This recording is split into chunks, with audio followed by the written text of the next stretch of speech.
ఈరోజు నిజంగానే సంఘలిగాని ఒకవేళ భారము బాధ్యత తీసుకొని ఒక సంఘ కాపరిని పోషించగలిగినప్పుడు ఖచ్చితంగా ప్రియులారా తన ఒక పరిచర్య ఉన్నతంగా ముందుకు సాగడానికి అవకాశం ఉంటది. పారణ పండింగ్ గాని ఎటువంటి సమస్త పండింగ్ గాని ఈరోజు ఒక సేవకుడికి అవసరం ఉండదు. ఈరోజు చాలా మంది సేవకులు పారణ పండింగ్ వైపు ఎందుకు వెళ్తున్నారు, సమస్త పండింగ్ ఎందుకు ఆశిస్తున్నారంటే ప్రియులారా సంఘాలు సరిగ్గా సేవకుల్ని పోషించకపోవడం అని చెప్పక తప్పదు ప్రియులారా. అదే గన ఒకవేళ సంఘస్థులు గన ఒకవేళ సేవకుడు గురించి ఆలోచించగలిగినప్పుడు ఖచ్చితంగా ప్రియులారా సేవ మూలంగానే సంఘము మూలంగానే సేవకుడు బ్రతుకుతూ పరిచర్యని ఉన్నతంగా ముందుకు సాగడానికి అవకాశం ఉంటుంది ప్రియులారా. బైబిల్లో మనం చూడగలిగినప్పుడు ప్రియులారా ఒక వాక్యాన్ని చూపిస్తాను. 1 కొరింథీయులకు రాసిన పత్రిక 9వ అధ్యాయము 7వ వచనం ప్రియులారా ఎవరైనా గట్టిగా చదవండి. ఎవడైనను తన సొంత ఖర్చు పెట్టుకొని దండులో కొలువు చేయున ద్రాక్ష తోట వేసి దాని ఫలము తినని వాడు ఎవడు. చాలండి ప్రియమైనటువంటి దేవుని వర్లారా, ఇక్కడ మనం చూసినట్లయితే 2వ మాట కనబడుతుంది. అక్కడ ఏమని ఉంటదండి ప్రియులారా, ద్రాక్ష తోట వేసి దాని ఫలము తినని వాడు ఎవడు. ఎవడైనా ఒక వ్యక్తి ద్రాక్ష తోట వేసాడంటే దాని ఫలాలు అనుభవించడానికే, దాని ఫలాలు తినడానికే ద్రాక్ష తోటలు వేస్తాడు తప్ప ఊరకని ఎవరు కూడాను ద్రాక్ష తోటలు వేయరు ప్రియులారా. ప్రియమైనటువంటి దేవుని వల్లారా మన ఏజెన్సీ ప్రాంతంలో చాలా మంది కాఫీ తోటలు వేస్తూ ఉంటారు, మరికొంతమంది మిరియాల తోటలు వేస్తూ ఉంటారు, మరికొంతమంది జామ తోట వేస్తూ ఉంటారు, మరికొంతమంది నిమ్మ తోటలు వేస్తూ ఉంటారు. ఈ తోటలన్నీ కూడా దేనికి వేస్తారంటే దాని వలన బ్రతకడానికి, వాటి ఫలాలు తినడానికి, వాటి ఫలాలు అనుభవించడానికే ద్రాక్ష తోటలు గాని కాఫీ తోటలు గాని మిరియాల తోటలు గాని వేస్తుంటారు ప్రియులారా. ఎవరైతే సంఘానికి కాపరిగా పరిచర్య చేస్తూ ఉన్నారో ఆ వ్యక్తి కూడాను ఖచ్చితంగా దేని మూలంగా బ్రతకాలంటే ప్రియులారా సంఘము మూలంగా బ్రతకాలి, సేవ మూలంగా బ్రతకాలి, స్వార్థ మూలంగా బ్రతకాలని పరిశుద్ధ లేఖనాలు సెలవిస్తూ ఉన్నాయి. బైబిల్లో మనము చూడగలిగినప్పుడు ప్రియులారా ఆదికాండము 9వ అధ్యాయము 20వ వచనములో ప్రియులారా నోవహు గారు కూడాను ద్రాక్ష తోట వేసినట్లుగా బైబిల్ గ్రంథములో మనము చూడగలము. అదేవిధంగా ప్రియులారా ప్రసంగ గ్రంథము 2వ అధ్యాయము 4వ వచనములో ప్రియులారా సొలొమోను జ్ఞాని కూడాను ద్రాక్ష తోట వేసినట్లుగా, ద్రాక్ష తోట నాటించినట్లుగా మనం చూస్తాం ప్రియులారా. ద్రాక్ష తోట ఎందుకు వేస్తారు, ఎందుకు నాటుతారంటే ప్రియులారా దాని ఫలాలు అనుభవించడానికే ద్రాక్ష తోటలు వేస్తారు. ప్రియమైనటువంటి దేవుని వల్లారా ఇర్మియా గ్రంథములో 29:5 అధ్యాయములో మనం చూడగలిగినప్పుడు ఒక చక్కటి మాట అక్కడ వ్రాయబడి ఉంటది ప్రియులారా, చదవండి. ఇండ్లు కట్టించుకొని వాటిలో నివసించుడి తోటలు నాటి వాటి ఫలములను అనుభవించుడి. చాలండి, అనుభవించుడి. ప్రియమైనటువంటి దేవుని వల్లారా ఇక్కడ మనం చూసినట్లయితే దేవుడు తన ప్రజలైనటువంటి ఇశ్రాయేలులతో మాట్లాడుతూ ఉన్నాడు, దేవుడు తన పిల్లలైనటువంటి యూదులతో మాట్లాడుతూ ఉన్నాడు. యూదులు బబులోను చెరకి వెళ్ళిపోయారండి. బబులోను చెరకి వెళ్ళిపోయిన తర్వాత యూదులు అనుకుంటున్నారు ఏమనంటే మేము త్వరగా బబులోను చెర నుండి విడుదల పొంది మా సొంత దేశానికి వెళ్ళిపోతామని తమ్మును తాము అనుకుంటున్నారు ప్రియులారా.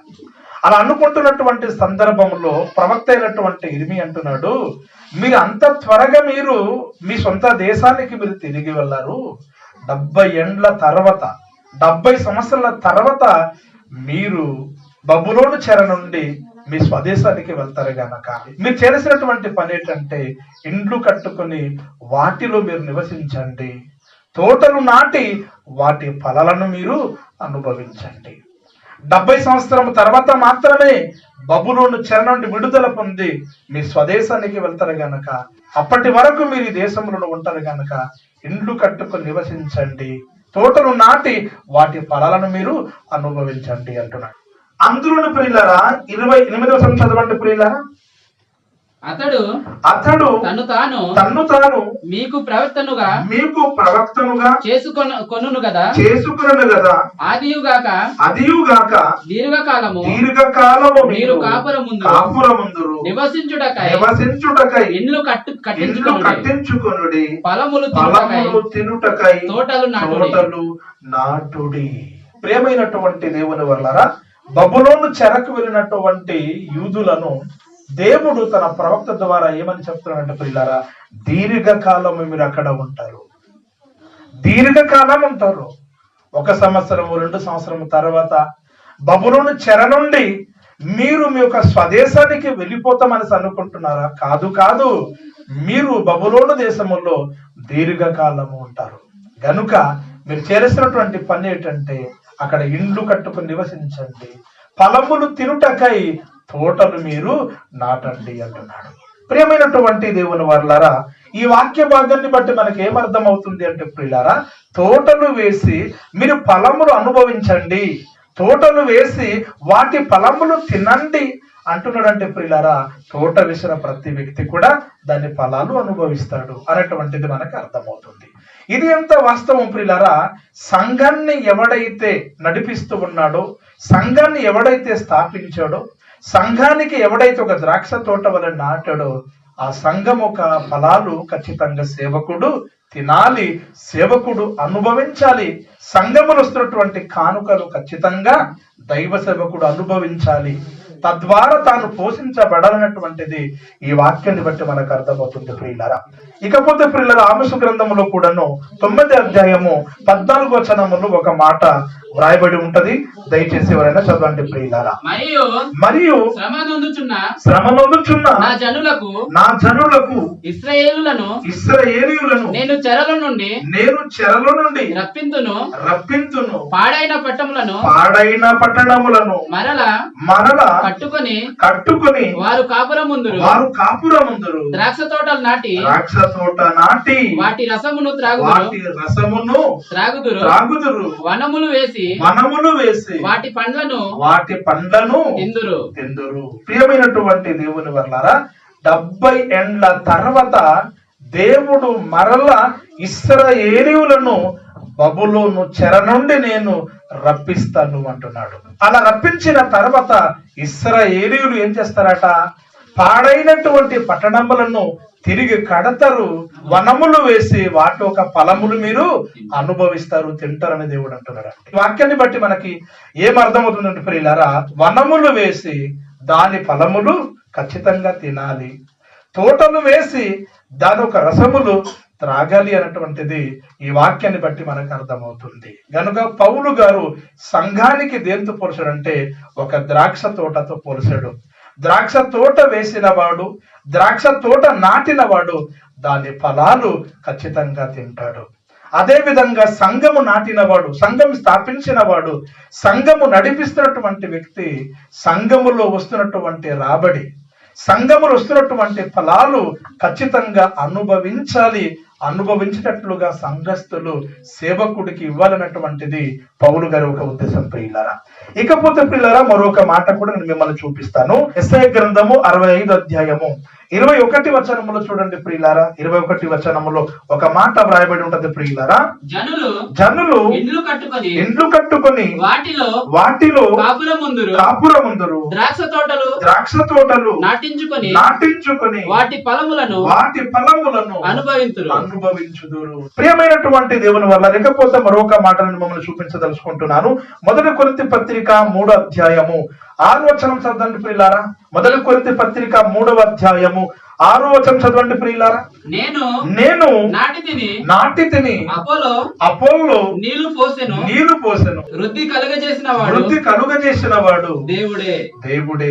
ప్రియులారా, ఇక్కడ మనం గమనించినట్లయితే పౌలు అంటున్నాడు, నేను నాటి తిని అంటున్నాడు, అపోల్లో నీరు పోసెను అంటున్నాడు.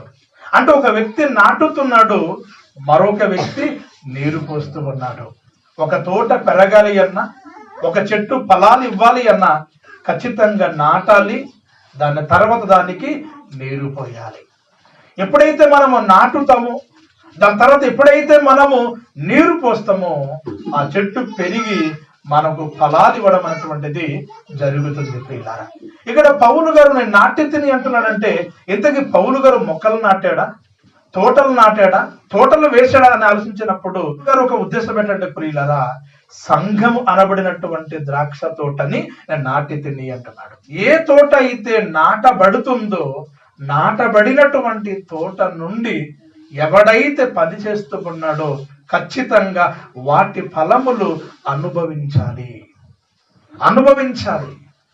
కనుక ప్రారంభ శతాబ్దములో పౌలు గారి మీద ఎన్నో నిందలు వేశారండి సంఘం. పౌలు గారిని విమర్శించారండి. పౌలు గారిని విమర్శించినటువంటి తరుణముల్లో పౌలు గారు ఈ ఎగ్జాంపుల్ వాడుతాడు ప్రియులారా. ఈ ఎగ్జాంపుల్ వాడతాడంటే, దండులో ఎవడైనా సొంత డబ్బులు ఖర్చు పెట్టి కొలువు చేస్తాడా? తోట వేసి దాని ఫలములు తిననివాడు ఎవడు? మంద కాసి దాని పాలు త్రాగనివాడు ఎవడు అని పౌలు గారు ప్రియులారా ఒక తోటని ఎగ్జాంపుల్ తీస్తున్నాడు ప్రియులారా. ఏ తోటని ఎగ్జాంపుల్ తీస్తున్నాడు? ఒక ద్రాక్ష తోటని. ఒక ద్రాక్ష తోటని ఎగ్జాంపుల్ తీస్తున్నాడు పౌలు గారు. ద్రాక్ష తోట నాటినవాడు, ద్రాక్ష తోట వేసినవాడు, ద్రాక్ష తోటలో పనిచేసినటువంటి వాడు ఖచ్చితంగా దాని ఫలాలు తింటాడు, అనుభవిస్తాడు అని పౌలు గారు ఇక్కడ చెప్తున్నారు ప్రియులారా. గనుక ప్రియమైనటువంటి దేవుని వాళ్ళారా, సంఘము ఒక ఫలాలు ఖచ్చితంగా సేవకుడు తినాలి, సేవకుడు అనుభవించాలి. సంఘ కాపరిని ఖచ్చితంగా శరీర సంబంధమైనటువంటి ఆహారం ఒక సేవకుడికి ఇవ్వగలిగినప్పుడు తాను పోషించబడుతూ ఆరోగ్యవంతుడుగా ఉంటూ చక్కగా దేవుని పరిచర్య చేయడానికి అవకాశం ఉంటది ప్రియులారా. ఇకపోతే ప్రియులారా మరొక వాక్యం కూడా నేను చెప్పదలుచుకుంటున్నాను. సామెతల గ్రంథం 27 అధ్యాయము 18వ చదవండి ప్రియులారా. అంజూరపు చెట్టును పెంచువాడు దాని ఫలము తినును. చాలండి ప్రియమైనటువంటి దేవుని వల్లారా. ఇక్కడ కూడా సొలొమోను జ్ఞాని చెప్తున్నాడండి. సొలొమోను జ్ఞాని ఏమని చెప్తున్నాడంటే, అంజూరపు చెట్టు నాటిన వాడు దాని ఫలములు తింటాడు. అవును ప్రియులారా, నువ్వు ఏ చెట్టు నాటితే ఆ ఫలం తింటావు. ద్రాక్ష తోట వేస్తే దాని ఫలం తింటావు, అంజూరపు చెట్టు నాటితే దాని ఫలము తింటావు. ఇక్కడ ప్రియులారా సొలొమోను జ్ఞాని ఏమన్నాడంటే ప్రియులారా, అంజూరపు చెట్టును నాటిన వాడు దాని ఫలమును ఖచ్చితంగా తింటాడు.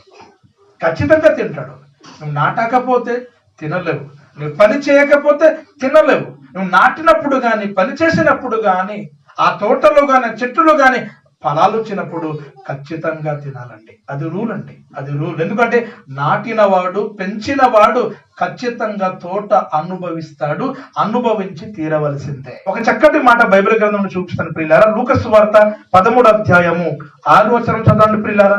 6వ వచనం చదవండి. మరియు ఆయన వారితో ఈ ఉపమానము చెప్పాను. ఒక మనుష్యుని ద్రాక్ష తోటలో అంజూరపు చెట్టు ఒకటి నాటబడి ఉండెను. అతడు దాని పండ్లు వెదక వచ్చినప్పుడు ఏమీ దొరకలేదు.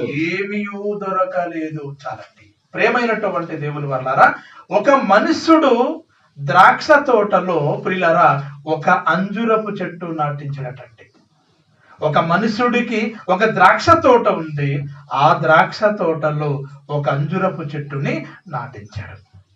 ఆ అంజూరపు చెట్టు నాటిన తర్వాత ప్రియులారా కాలం వచ్చినప్పుడు, సమయం వచ్చినప్పుడు ప్రియులారా ఆ యజమానుడు ప్రియులారా ఆ చెట్టు దగ్గర వెళ్ళి పండ్లు వెతుకుచున్నాడండి. ఎందుకు నాటినవాడు గనక, పెంచినవాడు గనుక, కష్టపడినవాడు గనుక ఖచ్చితంగా అంజూరపు చెట్టు పండ్లు అనుభవించాలి గనుక అంజూరపు చెట్టు దగ్గర వెళ్ళి పండ్లు వెతుకుచున్నాడు. కానీ బాధాకరం ఏంటంటే ప్రియులారా ఆ చెట్టులో ఒక ఫలము కూడా లేదటండి.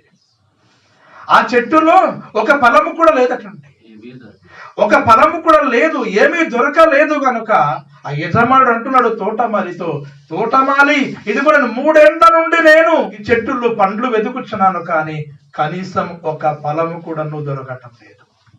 గనుక ఈ చెట్టు ఎందుకు ఉండడం వేస్ట్ కదా, దీన్ని వలన భూసారం అంతా కూడా వ్యర్థమైపోతుంది కదా, గనక ఈ చెట్టును నరికివేయమంటున్నాడు. అప్పుడు తోటమాలి బతిమాలుతున్నాడు, అయ్యా ఈ 1 సంవత్సరం ఉండనిమ్ము, నేను ఎరువు వేస్తాను, ఫలించకపోతే నువ్వు నరికివేయమంటున్నాడు ప్రియులారా. గనుక నాటినవాడు పెంచినవాడు ఖచ్చితంగా ఆ ఒక చెట్టు ఫలములు అనుభవిస్తాడు. నాటిన తర్వాత పెంచిన తర్వాత ప్రియులారా, ఆ చెట్టు నుండి గానే కాయలు రాకపోతే, ఆ చెట్టు నుండి గానే ఫలాలు రాకపోతే ప్రియులారా, ఆయన బాధపడతాడు, చింతిస్తాడు, అది నరికి వేస్తాడు. ఎందుకంటే ఆ చెట్టు వలన ఎటువంటి ఉపయోగం లేదు. ప్రియమైనటువంటి దేవుని వల్లారా, ఈ రోజు మీరు కూడాను ఒక అంజురపు చెట్టు వలె సంఘములు మీరు నాటబడ్డారు. నాటబడినటువంటి మీరు ఖచ్చితంగా ఫలాలుగా ఫలించాలి. ఫలాలుగా ఫలించాలి. ఆత్మీయంగా దేవునికి ఫలించాలి. శారీరకంగా, లౌకికంగా ప్రియులరా ఖచ్చితంగా మీరు ఫలాలు ఇవ్వాలి. ఎవరిని?